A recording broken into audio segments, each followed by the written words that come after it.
Тэгээ 2024-өөс 28 он засгийн газрын үйл ажиллагааны хөтөлбөр за 26-аас 30 оны одоо 5 жилийн үндсэн чиглэл. Энэ бол дунд хугацааны одоо богино хугацааны бодлогын бичих баримтууд.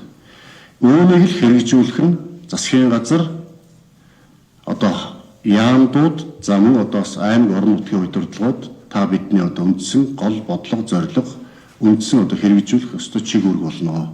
За төрийн болон орон нутгийн өмч компаниудад олон нийтийн хяналтанд оруулах иргэдийн оролцоотой болгох улс орны одоо эдийн засаг төрийн өмчийн бас оролцоог бууруулж хувийн хөгжлийг дэмжих ялангуяа одоо хувийн хөгжлийн бизнес эрхчлийг дэмжих за төрийн өмчийн компани одоо нээлттэй ил тод олон нийтийн хяналтанд орснод үйл ажиллагаа үр ашиг нь сайжирн зардал нь буурна орлого нэмэгдэнэ элдв янзын одоо тендерийн одоо шахаа эм зөвлөгөө болно иргэдийн одоо бохимдуулдгийн том одоо олон асуудлыг алга болох арилгах ийм одоо зорилготой энэ бодлогын бичих баримт эрх зүйн орчин бүрдүүлэх хуулиудыг их хурлд өргөн барьж одоо их хурл хаврын чуулганы баталнаа. Энд бас орон нутгийн өмчт компаниуд хамааралтай. Тийм болохоос засаг дарганы таах хүмүүс энд илүү онцгой анхаарч ажиллах ёстой. Иргэд ард түмний зүгээс төр их хурлын гишүүдийн зүгээс төр энэ төрийн болон орон нутгийн өмчт компаниудын үйл ажиллагаанд маш сэтгэл дундуур маш их одоо бохимдолтой шүүмжилдэг. Энэ асуудлыг одоо бидний зэгцлэх шаардлага байгаа. Засгийн газраас улсын хэмжээнд одоо газрын тухай хуульд нэмэлт төрөлд оруулахаар боловсруул одоо засгийн захиалгын тухай хилцүүлэх гэж байна. Газрын асуудлыг орон нутгийн одоо онцлогт нийцүүлээ илүү одоо уян хатан оновчтой хурдан шуурхай биедан шийдвэрлэдэг болох ийм одоо бодлого зорилт дэвшүүлж байгаа. Энэ хүрээндээ үндсэндээ бол одоо дорногооны замын үд сумд иргэдийн одоо өмчлөх хашааны газрыг засгийн газар дээр шийддэг энэ одоо хүн зурдлыг алга болгох.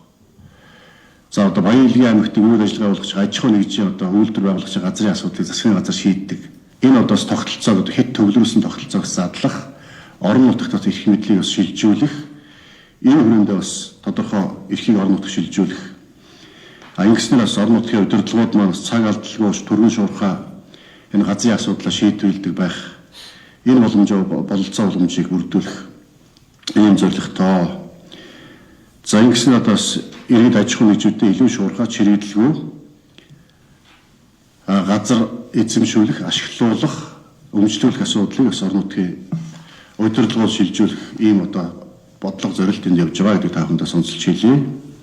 За мөн одоо Монгол улсын одоо эдийн засгийн одоо гол салбар бол хөдөө аж ахуй хамгийн олон хүн ажилладаг. Монголын одоо малчтын маань одоо Монголын одоо нүүдэлчин соёлын өв уламжлалыг тээж яваа малчтаас өвөлжийн хаваржаан дээр бас нэг хашаа сарвч барих амьдрах байшингаа барихт нь одоо нэг хүртэл газрыг одоо эзэмшүүлэх ашиглуулах за өвөлжийн хаваржаан дээр бас малын тэжээл тариад мал сүргээ одоо ашиг шинийг нэмэгдүүлэх одоо эрсдэлгүй байлгах энэ чиглэлд нь бас 5 газар хүртэл одоо газарт бас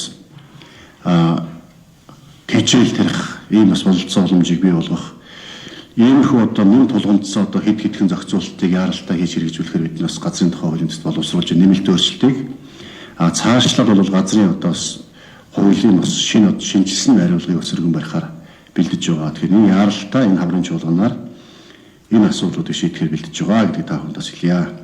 Монгол улсын ерөнхийлөгчийн занданчдын одоо дэвшүүлж байгаа бодлого зорилтуудыг бас хэрэгжүүлэх тал дээр та бидэд бас нэг завин дээр суусан бодлого зорилго нэгтэй нэг баг тийм болохоос аймаг орон нутгийн удирдлагууд та бүхэн бол засгийн газрын бас нэг эд хийсэн шүү.